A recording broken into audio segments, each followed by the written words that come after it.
All right, we're live. What's up, guys? This is Keith Kalfas with the Untrapped Podcast. We have an awesome show for you today. We're live on 8 platforms. So if you're watching, if you're listening, welcome. We have Adam Sylvester from Charlottesville, Virginia.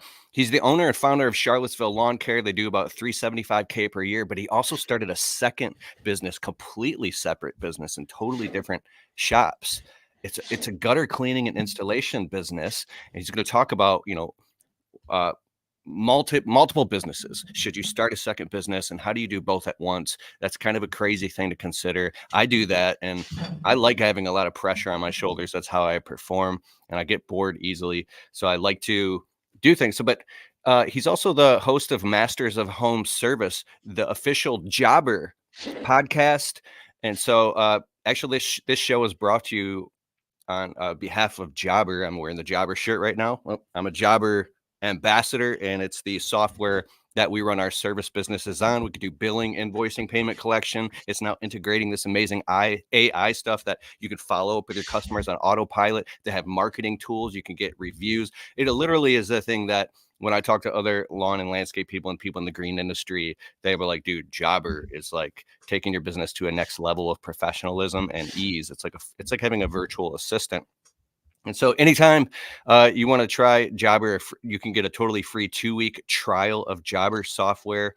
If you go to getjobber.com/.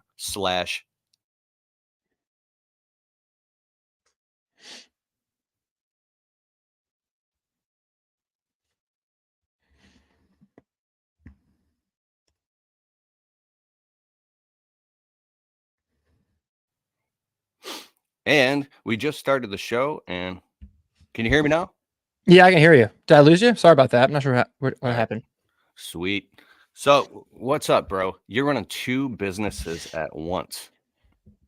Indeed, yeah. I woke up one day and realized I was double the busy. So I'm not sure if it was a good idea or not, but here I am. And I started lawn care about 10, 11 years ago. Like many of your listeners, I started when I was 11 and 12, just cut the neighbor's grass. And then speed up a little bit. I got 3 or 4 years ago, I discovered there's a pretty good niche need in the marketplace here in Virginia for gutter cleaning, gutter repairs, just all things gutters.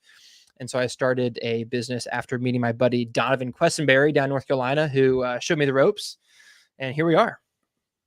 Bro, so how long did you run the lawn care business, and you guys do exclusively lawn care before you started the gutter cleaning? Yeah, it's low barrier of entry. We're just doing mowing and blowing.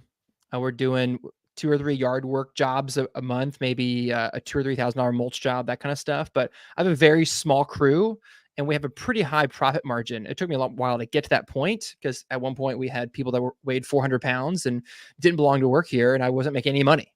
But now we have a really lean crew who, I have a guy who goes out and does about 9 or 10,000 every 2 weeks. And, that's pretty good for paying one guy. And then I have a couple other seasonal guys as well. So, but yeah, just mowing, blowing, mulching in the spring, doing leaf cleanup in the fall, doing a little bit of snow removal in the winter, some, not much. And it's a pretty simple business. Love it. And then with the gutters, what made you decide to, instead of adding that as a service to your existing business, why did you launch in a completely separate business that's now, you said, it's done over $1 million in the last year with 5 technicians? Why did you completely separate that, and what are the benefits, and what was your thinking around that?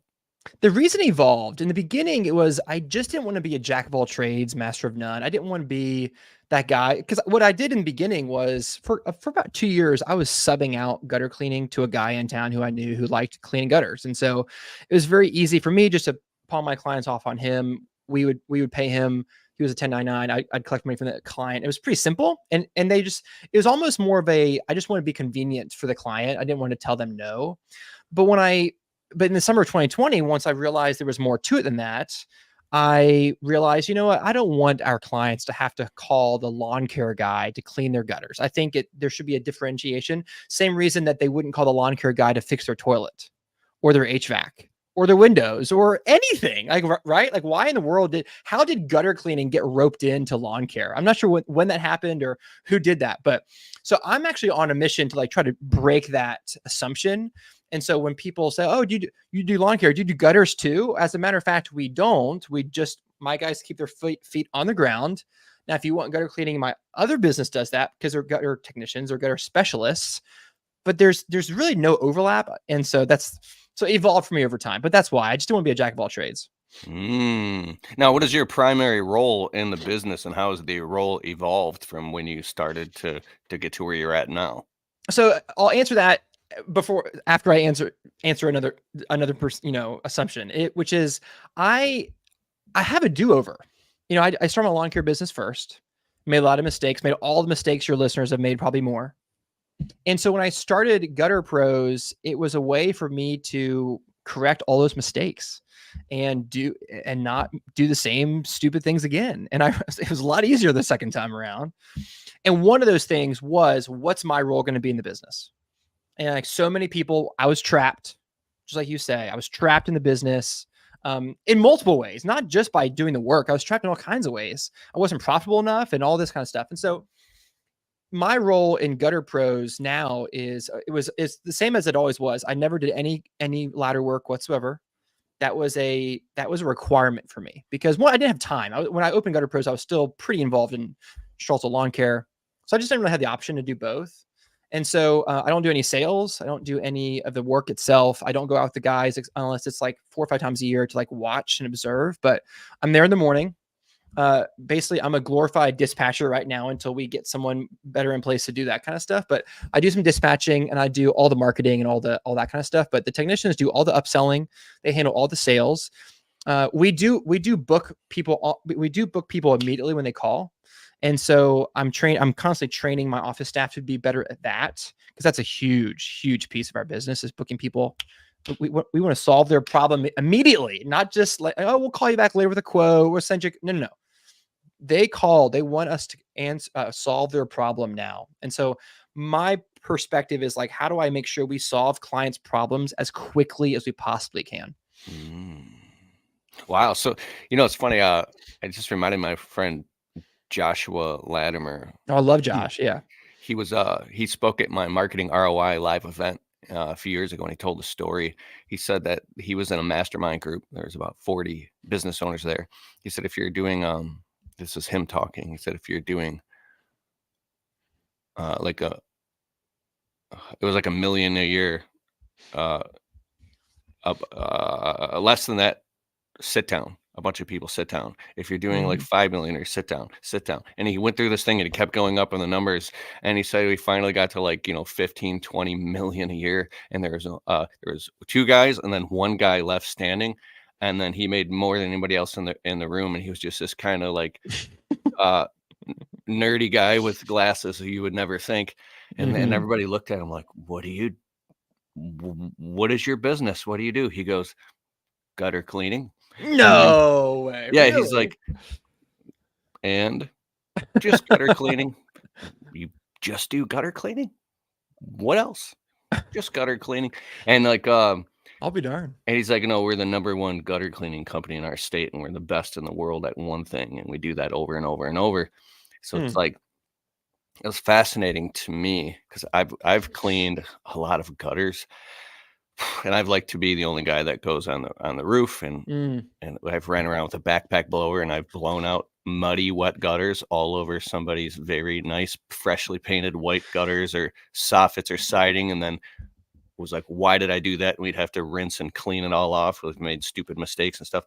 So it's like, but with the gutter cleaning stuff, we can get Facebook leads, like $52 per closed Facebook lead in the fall for $199 gutter cleaning job, which then we can go and upsell them to landscaping. But you just do gutter cleaning only. And so how does that work in the middle of like all the summer months if people only got their gutters clean in the spring and in the fall? Like, how does that business work and sustain? One of the reasons I like the gutter business so much is because it's not really seasonal for us. We're in Virginia. I'll be honest, it's a good climate for what we do. It's not too far north where it's cold all for 6 months. It's not too far south where there's just no rain, or, that's an oversimplification, but it's not really seasonal for us. My lawn care business shuts down for 2.5 months for the most part, but we don't. We have people, we clean gutters every month. Now we have peaks, we have highs and lows, but our low doesn't really get very low. And so we clean gutters all the time. We'll go in there, we'll clean gutters. Our average is like $350 average ticket. and then we'll try to get it up to like our bigger. We have two average tickets. We have like gutter cleaning average ticket, and then we have like bigger ticket average ticket. And our bigger average ticket is like closer to 900. And so we'll try to get that cleaning up to that 900, whether we do some reseals and some repairs or whatever the case may be. But we, in the fall, I mean, it's gangbusters for sure. It's the busiest time of year. But then the spring is a close second. So our biggest lull is like September, basically. It's like, well, I don't clean my gutters yet. But the leaves start to drop. And so we'll try to focus on like installation and repairs and drain flushing and drain repair, those slower months. September is probably the hardest month for us. But it's really just average. It's not too low. I love it. So did you kind of got the lawn care business on autopilot so then you can go focus on the gutter cleaning? So it's funny that the timing is funny on that, because the answer until yesterday morning was yes. And so, yeah, for the most part, it's what Michael Gerber would call an E-Myth, my money machine. It's not a huge money machine. It's not a huge ATM, but it does run itself for the most part. I give it about 7 or 8 hours a week, not even 5 hours a week right now. And I have it on autopilot. So because I do want, if we do a yard work job, that's pure gravy. So if we just mow all season between March and November, we'll do fine. But if we sprinkle in 12 or 15, like $2,500 average yard work projects, that's just all goes straight to my wife's bank account, and my kids and, their college tuition. And so I dabbled with having my main guy bid those last year. It didn't work out. That's okay. It was a trial. He is a doer like I've never seen. And so I don't want to slow him down doing office work. Right. And so he's just go. He makes a lot of money. He's happy. I'm happy. But so I'll go out and do like 1 or 2 bids a week. At that point, I've filtered them and qualified them. They usually say yes. It's like over a 50% close on a pretty high lucrative margin. And so if I go out there and people see me 4 or 5 times in a month, I'll usually close 2 or 3 of those. And then we'll mow Monday through Thursday. And then on Friday, we'll bang out a $2,500 job, and it's super, super cake. If it rains a bunch and that gets thrown off, we'll just reschedule the yard work job till the next Friday, and that's fine. If we have to, I'll have them do it on Saturday, but I've got it down pretty simple. It does with Jobber, automatic invoicing. The routes are all pretty much the same at this point. I'll tweak it here and there, but it's pretty straightforward. Awesome. Yeah. You said simple. You keep it. You're making it simple, what's the opposite of simple? Complex, difficult, hard, annoying, frustrating. If you guys, anybody just joining right now, we're on the Untrapped podcast, my podcast. We just crossed 700,000 downloads, and we have Adam Sylvester on, and he's got a gutter cleaning company and a lawn care company in Virginia, and crushing it. He's also the host of the Masters of Home Service. That's podcast, the exclusive Jobber podcast. So go check that out. If you also see I'm wearing the Jobber shirt. I'm a Jobber ambassador. This show is brought to you by Jobber, is our sponsor for today. If you want to try Jobber, he was just talking about it helps you automate your business. Go to getjobber.com/Kalfas and get a totally free trial. If you decide to sign up with my exclusive link, you get a huge discount. I just want to give another shout out to them because they're so helpful.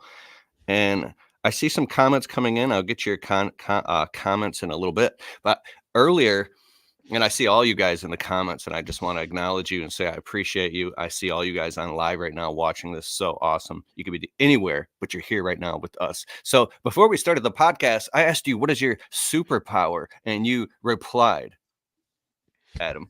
So my superpower, I would say, is I have an unusual knack for keeping things together. I can be the glue relationally.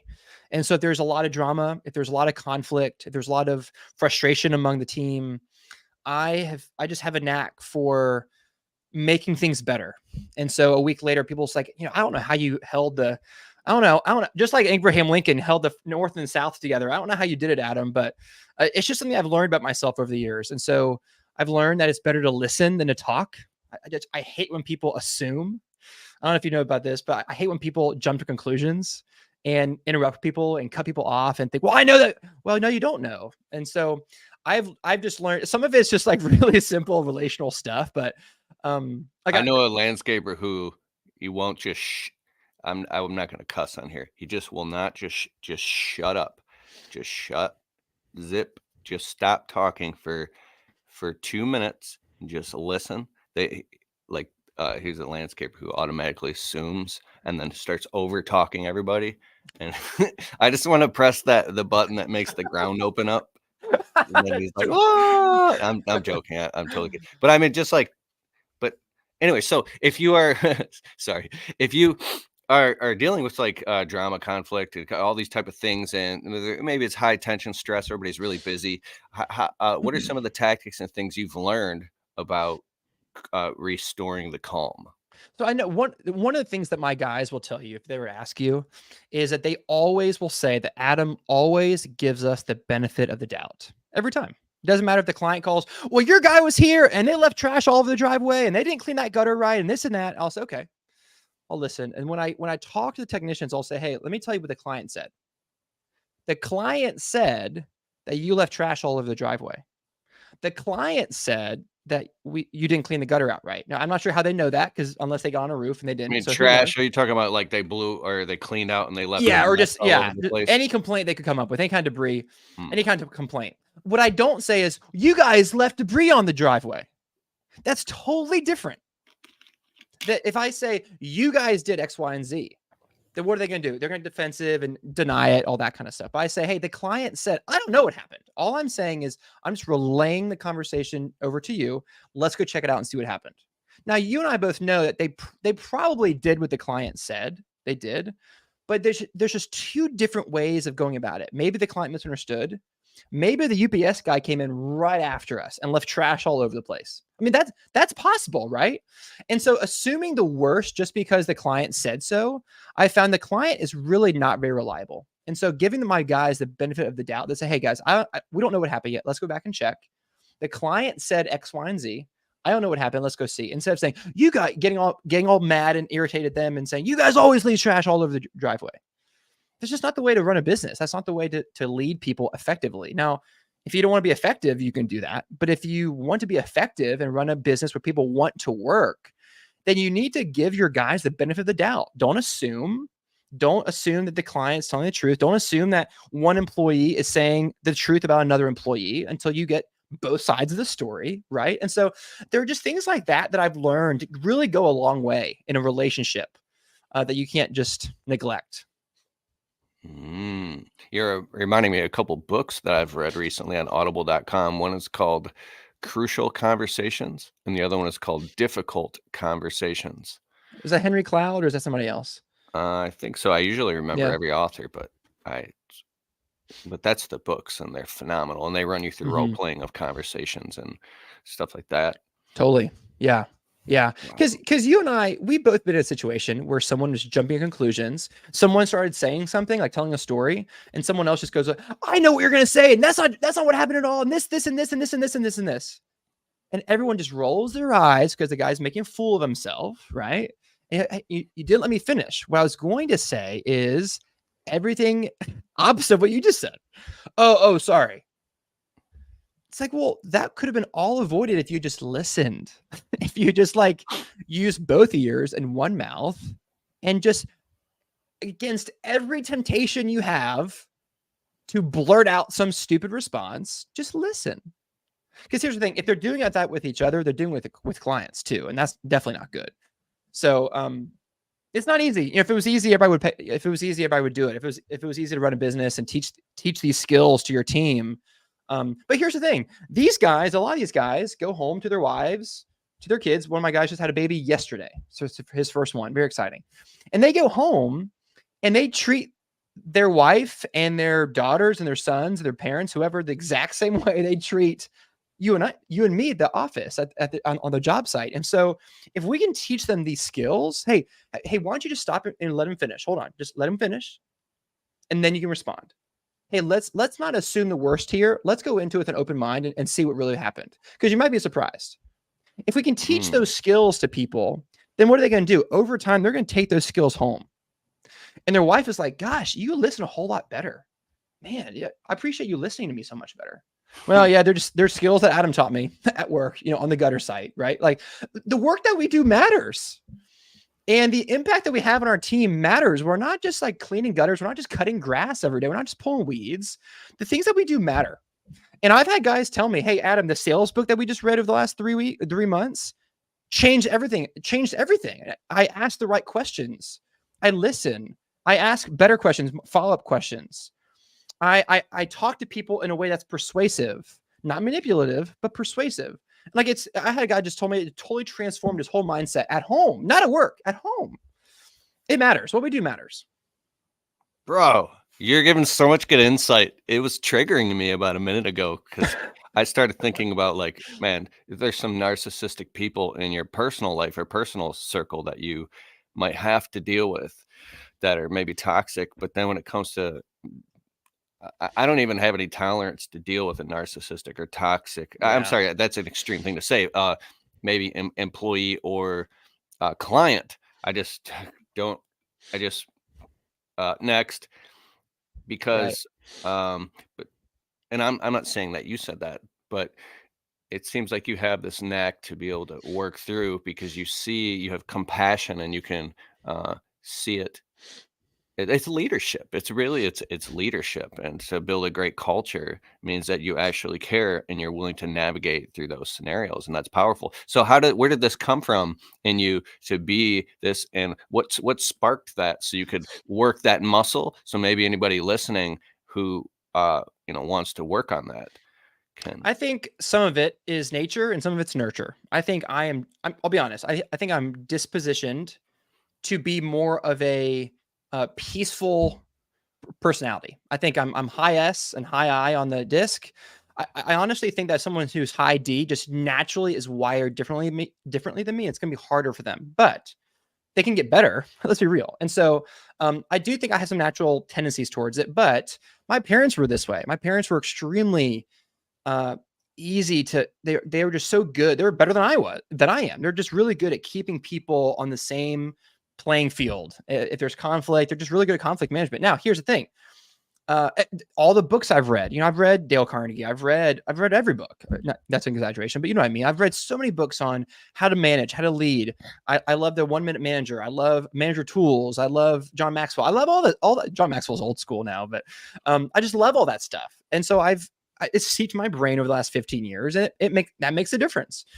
The other thing is, though, I would say that my parents and I, on the other side, I would say we're gifted in this, but if we're living in the extremes here, then we might be too easy, too nice, too accommodating.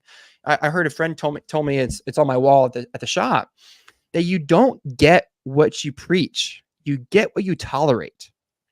And people like me are, if we're living in our weakness, if we're not really sharp, then people like me tend to just let too much stuff go by, too much stuff slide, and he's just moody today. That's fine. No, it's not fine. So a mature person who can manage conflict says, no.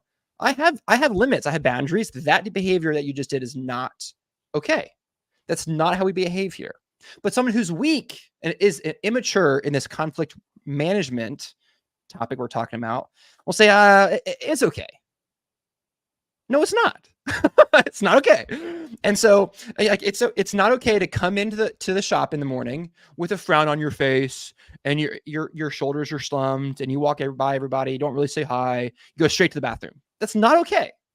Now, some people that's blowing their mind right now because half their people do that every day. But that is not a professional way to behave. You walk in, hey guys, good morning, even if you don't feel like it. Because amateurs wear their emotions on the sleeve, and professionals hide their emotions in order to present themselves in a professional manner all day long. I'm not saying don't ever talk about your feelings, but everyone else around you they deserve to come to work without having to deal with your crap. And Wow. it's just it's not just cussing and being abrasive. It's not that. It's also passivity. Oh, what's wrong? I didn't say anything. Exactly. You didn't say anything.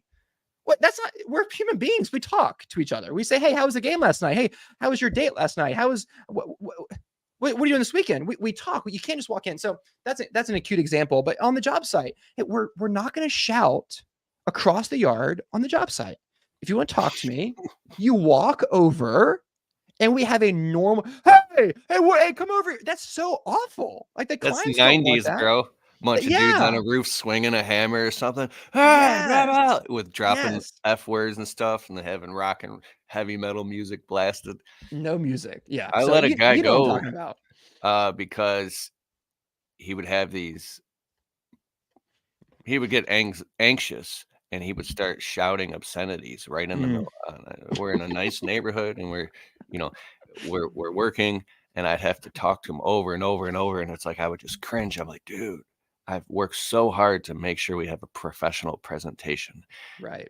and you're and you're here shouting obscenities, and um, that's funny. When I was 19, I was a foreman, but I was responsible for all the operations of this lawn care company. Mm, At a young age, I was in leadership role, but I was also dealing with so much in my personal life at the same time. I was out early and I already had I had my own apartment by the time I was 18, and I was just out on my own. And I remember one time, oh yeah, the boss kept piling so much, so much, so much, and I was 7 days a week for like 70 days straight, and it was the middle of mm. July one time, and I threw the weed whip in a customer's bushes, and I said, "F, F, F," and the guys that were laughing and stuff, and I had to I just walked around for like 2 miles straight, and I had to calm down. I was like, "Whoa, why did I do that? I can't do that ever again. Oh, I can't believe I did." That's funny. So this interesting thing is, I'm listening to you, and it's brilliant because what you're describing is be responsible for the energy that you bring into this environment. And when you do that as a leader, and then you say, hey, in this environment, you have to be responsible for the energy that you carry and that you bring. So like we don't do that when you come to Mhm. work here, it sets this culture and this tone that because I've learned you do deserve what you tolerate, and you condition Mhm. people of how they're going to treat you. And so if you have an environment, and so I think some people have to go through a lot of pain and suffering in a leadership role, or if they bite off more than they could chew, and you might have 2, 3, 4, 5, 6, 7 employees, and you might be like, why do my employees keep walking all over me? Why is all this stuff happening? Oh my Mhm. God, I feel like it's outside of my control. And then that same exact entrepreneur, that young entrepreneur, fast forward 5 years later, maybe he's 33 now, and he's in total control of his business. Everything's peaceful. Mhm. And you ask him, you say, bro, someone asks him, how did you become this way? And he would be, oh, I was always this way. No, no, Right. Yes. no, you had to go through a lot of pain and suffering and learn really hard Mhm. lessons that you have to stand up, because you said nice earlier. Last night I was in a men's Bible study with we're business owners, landscapers. So I was invited to a Bible study, and it was phenomenal. And they said like the word nice, the Latin root of it is like can be weakness, or nice Mm. is like can actually be derived from the word idiot. Like So pitiful sort of. Yeah. being nice. The funny comedian George Carlin, he said, like, "How are you doing?" "Fine." He's like, I'm a huge fan of George Carlin, but so it's like you are being kind, Mhm. and you're being professional, and you have a backbone, you have posture, and posture is the thin line between wimp and jerk. Well said, yeah. Yeah. Yeah, I was talking to a buddy of mine this morning actually, who is a little bit younger in the business than I am. Just started out a couple of years ago, and he's got a lot of the headaches that I used to put up with years ago.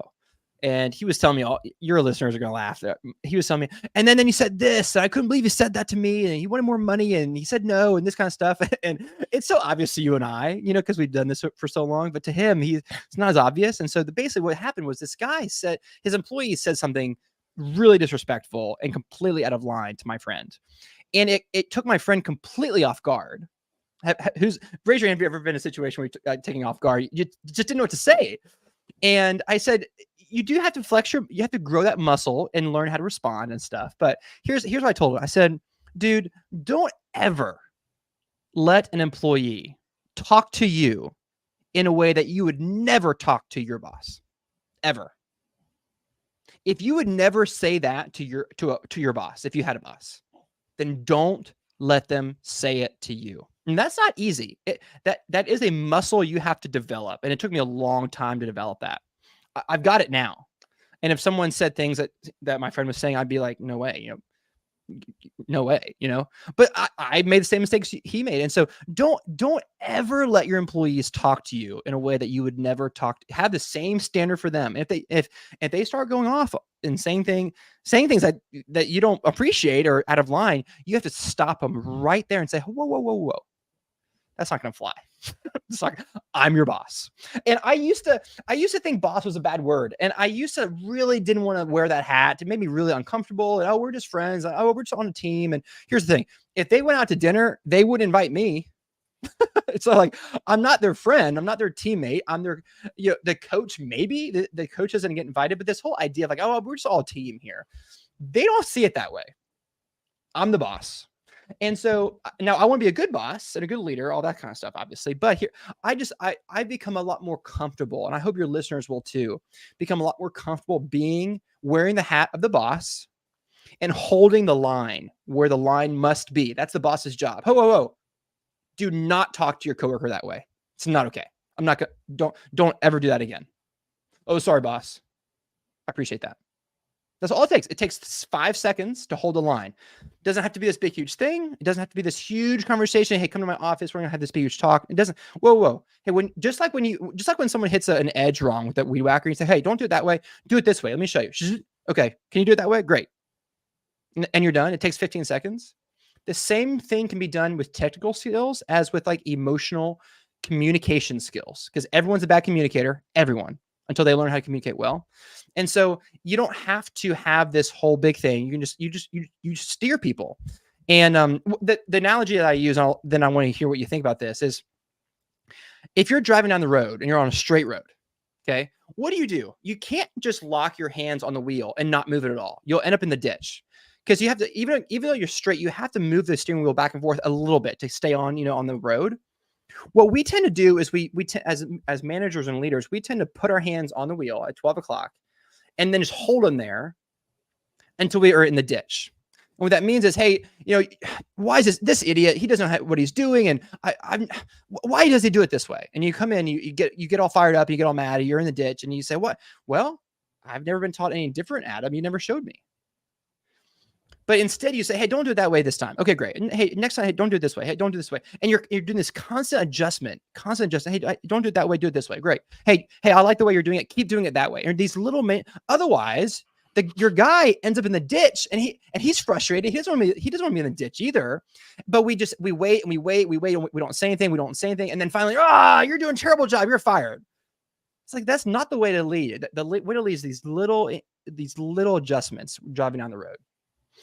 I love it. I'm actually listening to a book right now by Gino Wickman, the author of Traction, Get a Grip, and Rocket Fuel. He wrote a book called How to Be a Great Boss. Mm-hmm. I'm listening to that right now on audible.com. It's phenomenal. Team leading, culture building. There's another book by, I'm just going to stop there. I'm not going to get all. Gino's great. Phenomenal insight. So when you communicate with somebody, it could be perceived as a harsh tone or even borderline mistreatment if you're just lashing out of frustration. Mm-hmm. But if you're doing it from a place of compassion, very calmly, with open ears and eyes, and your heart is connected, seeing it to a compassionate, better place. Hey, the culture here is this. Mm-hmm. And it's from a place of compassion, that you don't have to raise your voice or anything. You could just say, hey, we don't do that. Just very calm. And I'm very inspired by the leaders that are very, very calm. If you hooked up like an electroencephalograph to them, their heart rate, they don't get all anxious and cortisol pumping through the blood. Because I've worked for crazy wacko bosses who throw equipment and scream and punch things. And oh God, I had this one boss who he just couldn't turn the truck and trailer around in a tight spot, so he started screaming. He put it reverse, floored it, tried, floored it, reverse, and he's burning out and throwing sod all over the customer's yard while screaming, and we're like panicking in the truck. And I've had bosses call me names and stupid and stuff I won't even say on here, and it just beats your self-esteem into the ground. And then getting around true leaders afterwards who were great bosses, who treated me with respect. And I had a boss once. We were doing garden maintenance for high-end celebrity properties, and I was learning how to do horticulture, and I was trying so hard. I had so much enthusiasm, but Mm. I wasn't doing it properly. And the boss showed up and he was like, "Oh my God, this is a nightmare." And I felt he goes, "Wait, wait, wait. You're doing a great job. You're trying hard. This is a training issue. Mm. You hadn't been trained properly." So then afterwards, he set up a training session. He trained me how to properly Bingo. prune rose shrubs at the proper angle with all these things. And then I crushed it from then on out, and I felt, you know what? Even though I was just one of the guys, I felt Mhm. respected by that boss, and I learned a lesson that day where you teach somebody and learn how to communicate and train properly. And when you learn and you do it from a place of um, your thinking is on the right, you're emotionally mature, you can get Mhm. phenomenal. Um, These guys, I can't get employees to do anything. They all suck. Oh my God. Well, that's also part of the problem right there. Just that thinking, because Mhm. if you're in that position, you can very quickly get to a position where you could train an employee how to do something in 2 hours and they're just crushing it. And you're like, oh my God, I can leave the job site and they know how to do this thing because they felt heard and understood and respected Mhm. and trained properly. It's like, so it's that's what I love about having a green industry business, is because you can learn how to run a professional business. If you ever feel like you're burned out in your business, or you're depressed, or you hate it, or you're not, like you're like just pulling on the blinders, putting on blinders to all this amazing opportunity in front of you to learn how Mhm. to be a better boss. So, Adam Sylvester, bro, where do you plan on going in the next 5 years with your lawn care and completely separate gutter cleaning business? Where do you see it going in Virginia? So a couple years ago, I would have said that I wanted to take over. That I want to have multiple locations and scale up and have just an army of locations all over the place. And but here's what I actually want. I want a $5 million gutter business with about 20 technicians and a couple sales staff and some office staff, some structure, some org chart in there. I want to have a healthy 15 to 20% net profit. I want to have a 10,000 square foot 2-story facility, and I want to have a line out the door of well qualified candidates who want to work here. That's what I want. To me, that's a simple business. And then I want to be able to spend time with my beautiful wife, my 4 kids, and live like more of a simple life. I don't want to be driving to Richmond and all these different cities to like open locations. I don't want to do that.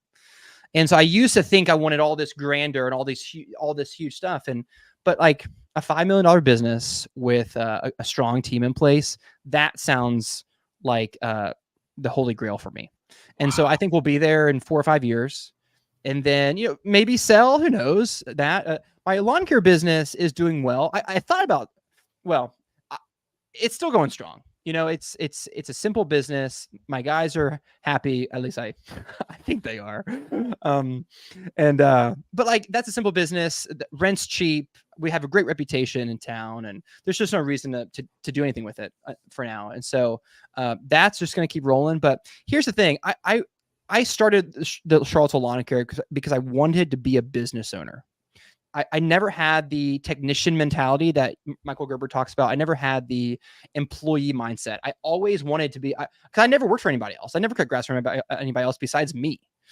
And so it's not like I started just from day one. And the reason I did that was because I wanted to have a business that fit my life. I wanted to be able to make a lot of money. That was a big attraction. I wanted to, I didn't want to be, I didn't want to have a boss. Let's be honest. I didn't want to have a boss. And so those kind Mm. of things were big for me. And so as long as those continue, that's what I want. That's all I want. Bro, you said a simple life. Everybody smash the thumbs up button right now. Go bah, bah, bah, bah, bah, bah. Hit it like 20 times. Everybody watching right now.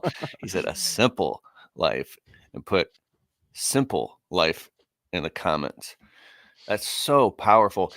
Um, oh, there's one thing I forgot. We were talking about the employee thing. I created a totally free PDF guide for you called 4 steps to training employees. It's our 4-step employee training system, and it works. It's totally free. If you open up your browser and go to keithkalfas.com/4 steps, just the number 4 steps, you can download it now. So, Adam, what made you, and we're going to wrap up the show here in a few minutes, but what made you get to the point, and how old are you, by the way? I turned 36 yesterday. Okay, what made you think that a simple life is a fulfilling life? Where did you get that? How'd you get I to that think conclusion? I think a lot of us who have baby boomer parents are experiencing this, where their parents just worked all the time. I had great parents, great parents. I think I had the best parents actually in the whole world. They're awesome, and they still are. But they worked a lot, and they still are working, to a certain degree, although they have slowed down some. And so they set this example of like really hard work, dedication, hustle, strong, just like drive. That's the baby boomer generation. It's a fantastic generation. And I think people like you and I are looking around and saying, you know what? That's great. I think I'd rather have a little bit less money and have a little bit more life. And so now in some cases, people like me who didn't have good parents and they just worked all the time. And, I was in sales for a long time before all this in a previous life. And one after another, I'd see these people walk across the stage and get their big income rings and all this kind of stuff. And they say, yeah, great, this is awesome. But my wife hates me and my kids don't talk to me. But I have all this money. And I was 19 want years your presence. They want your presence. Yes, well said. And so I was 19 years old. I was burned in my brain. And so 15, 16 years later, I'm thinking, you know what? I do want to have money. And, I don't want to sit around all day, but I do want to have some margin. I want to have some family time. I want my kids to like me when I'm older. And I just think that I want my family, when I list my priorities, it's my relationship with the Lord, my wife, my kids. Work isn't on there. And yet I spend a lot more time working. And so it's a constant dance between making sure that you're actually giving the time to the things that you say matter most. Yeah, you don't put God first. You just see how that path works out. You end up in a breakdown. So, but luckily there's mercy and there's grace, and you can reprioritize if you can catch on to that and get around other like-minded people that are saying what you're saying. So I have a quick question about the money thing. You said, I'd rather have a little bit less money. So when I do the math, it's like, well, I don't want to say specific numbers because I don't want to trigger anybody, but let's just say you have to have enough money for to pay all your bills, have disposable income, to have money in the bank, money in an emergency fund, and money going into a retirement fund, money be putting aside for investments, money for health insurance, life insurance, home insurance, fire insurance. You got to have a Roth IRA or a SEP IRA. You're going to be maxing out your 401ks. You got to have money going into things in case there's an emergency. You got to have a estate planning set up and everything in case anything happens. And then you have to be able to pay for so many things. You need college and so medical emergencies, but with all the inflation, by the time you think you need a couple $1 million, it's just double that. You say at least $4 million just to sustain your current state of living. And then if you live for another 30 years after you retire, it could be $5 million, and that's just to. So I believe you have to become rich just to live middle class, because one thing could wipe you out completely and then you end up completely poor when you work your guts out to avoid all that habit. I'm not trying to be negative here. I'm just being incredibly realistic. So when you say a little bit less money, and you talk like you're part of some type of mastermind group, you're getting coached, you're talking to somebody. So what do you mean money wise?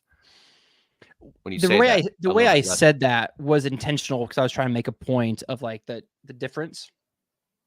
I actually think it's perfectly reasonable to make even more money and not be addicted to your work, And so like, I don't think there's a direct correlation between how much work you do and how much money you make. I think the opposite should be true, where you can actually like put parameters on your life, work 40 hours a week and still make plenty of money. That's definitely A lot of people do that. You know, a lot of people that you hang out with, I hang out with, plenty of people are doing that. And so, but I would Which I say thought that that was impossible to live well only working 40 hours a week. I used to have to work 100 hours a week mhm, just to make ends meet. It took so right. long to get things in place, and now I probably work about 45 to Mhm, 55 hours right at this moment. mhm.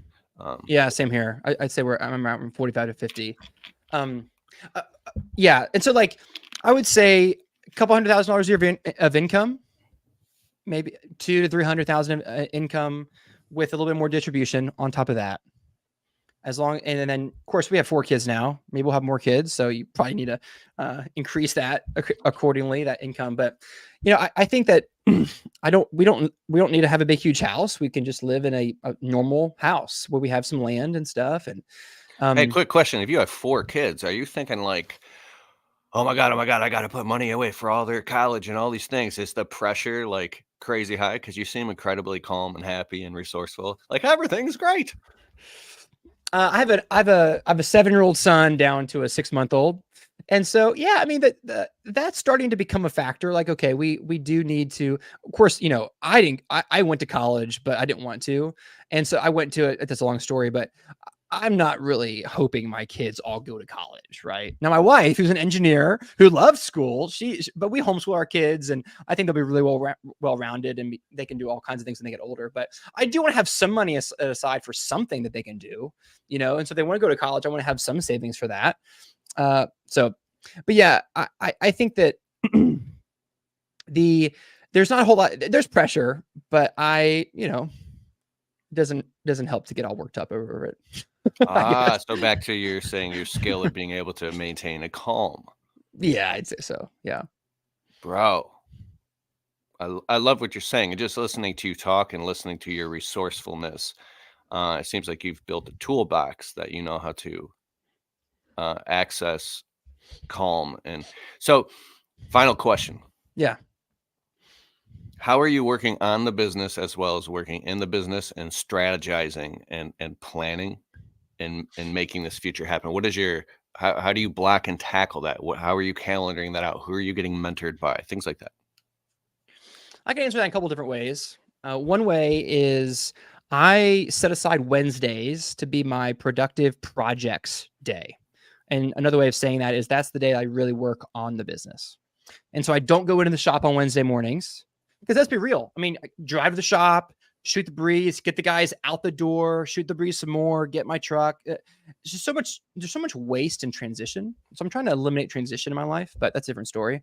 Wednesdays Mm. are the days that I really work on the business, and the guys know that I'm available if they need me, but I'm not available for like just chit chat. It's only for emergencies and stuff. Of course, the whole point I'm working is to eventually eliminate emergencies, right? That's the whole point of working on the business.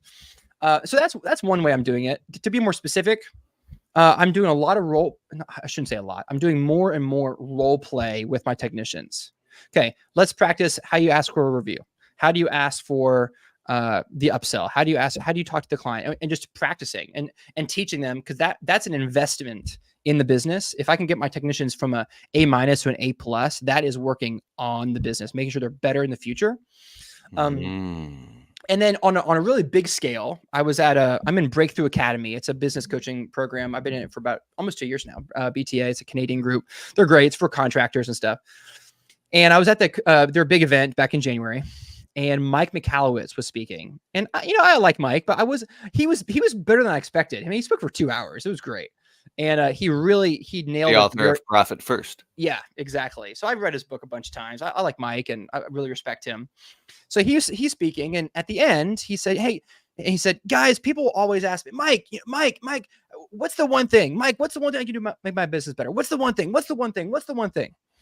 And he says, "Guys, listen, the one thing that you can do to make your business better is to look at your calendar, go ahead in time, 12 months, and block off a 1 month long vacation that you have to unplug from the business." I was like, "What?" Now, I've actually I had Oh. heard that before, but it didn't really resonate. He said that will make your business better if you really mean it. If you put it on the calendar and you really mean it. And so I did that. And I came home and told my wife, and she was like, okay, cool. I think at first she was like, yeah, he's just coming off of a high from the retreat. But I meant it. And so every day I think about the vacation I'm taking in mid-January to mid-February of 2025. Like, oh, I gotta get this figured out. Oh, I need to fix this. Oh, I need to fix this, because that's going to be a problem when I'm on vacation with my kids and my wife, my beautiful, lovely wife. I don't want to be getting calls. I don't want to get texts. And I also don't want the business to just to crumble because my phone's off either. I want to thrive, right? And so that's really put me in a different mindset for the whole rest of the year. And so it's kicked me in a high gear. I'm using some apps like Gemba Docs. It's a great app for like SOPs and manuals. And I'm just real quick. I'm laughing because it was a wedding anniversary with my wife, and we went up north, got a hotel by the beach, and I bit off more than I could chew, and I didn't plan accordingly, and so I was sneaking some business calls like right in the middle of our wedding anniversary, and like my wife has this thing. If like there's a fine line where you can feel that her feelings are hurt or she's getting upset. Yeah, yeah. Everything from that point is just trying to get you're just in the doghouse, bro. There's and I love that she's that way and she's so transparent, and I'm very blessed. Totally. And so now I learned, like, before the wedding anniversary, I'm planning that stuff out. So everything is done like 3 whole days before that time. That way, any loose ends, everything's totally tied up. So you're saying you create this urgency on yourself to get all these things in order, and it creates a pressure that you're going to take a whole month off. You've already declared this. So keep going. You're talking about SOPs, I think. Yeah. And there's a lot of things there, but one thing I was going to say on the same line is the other reason I really resonated with me, this month-long vacation, is because I want to make sure that the dog is wagging the tail and the tail isn't wagging the dog. What I mean by that is the business running me, or is Adam running the business? Because we can, and I don't mean from a putting out fires. I mean, is the business more important to me than anything else? Do I wake up in the morning and go to sleep at night thinking about my business? Do I think about business while I'm at church? Do I think about business while I'm with my friends and when I'm with my wife and with my kids? Do I think about business all the time? Because if the answer is yes to a lot of those questions, then the business has a hold on me that isn't healthy. And so in my view, putting this month-long vacation, it wasn't really about the vacation. It was proving to myself that the business isn't in control. And like if you scream at someone, you're more likely to get mad at them. It's like which comes first, the chicken or the egg? If I prioritize this vacation, then that is all. I'm excited about it now. Like I wasn't really excited about it at first. I was like, okay, now I got to figure out how to make it happen. I wasn't really thinking about like, this will be a blast. This will be fun. I'll be with my family for 4 weeks straight. Like that's gonna be awesome. I wasn't really thinking about that from that perspective. Now I am, because I'm a few months in and I'm really starting to like, it's changing my mind. I made the commitment, and now my mind and my affections and my feelings are going along with it. But I didn't make the vacation because I couldn't wait for a vacation. That's not how it worked. But now I'm looking forward to vacation because I planned it. And for me, that was really important. So it puts you in a totally different mind frame, and you start optimizing differently and more productively. Exactly. And effectively, being an effective entrepreneur. Man, I love it. I want to stop there and stop on a high note. But is there anything else that you want to add? Yeah. Adam Sylvester from Virginia, bro. Where can everybody find you? So they can find me personally at adamsylvester.com. They'll see the links to the podcast I host for Jobber. It's called Masters of Home Service. Comes out every Tuesday morning. It's a great podcast for it. We're interviewing other entrepreneurs just like the people listening to this podcast, 2, 3, 4, 6, 7, 8 employees, business owners, people in the trenches, just like you and I. And so that comes out every Tuesday. We film it in like Vegas. It's a really well done podcast. I mean, Jobber's a high-end company. The podcast is no different. So I really encourage people to listen to it. I personally, I host it. And so I'm not really listening while I'm in there to what they're saying. I'm more concerned about hosting it. And so I really look forward to when it comes out, because I get to listen to it again and I learn and hear, oh yeah, I remember that. I remember him saying that. Now that's a great takeaway. I'm going to implement that in my business now. So it's a great podcast. But yeah, adamsylvester.com. And that's pretty much it. Love it.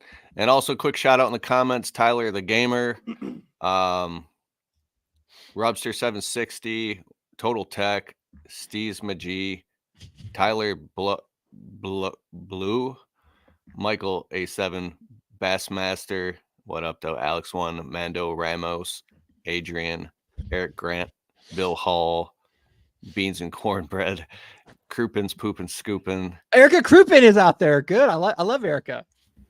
She says, I love the setup.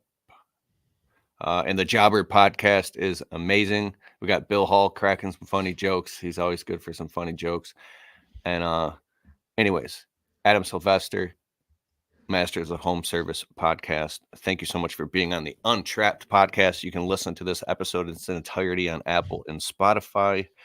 And smash the thumbs up button. And I'll see you on the flip flop, dog. Sounds good. Thanks, Keith. Thanks. Later, everybody.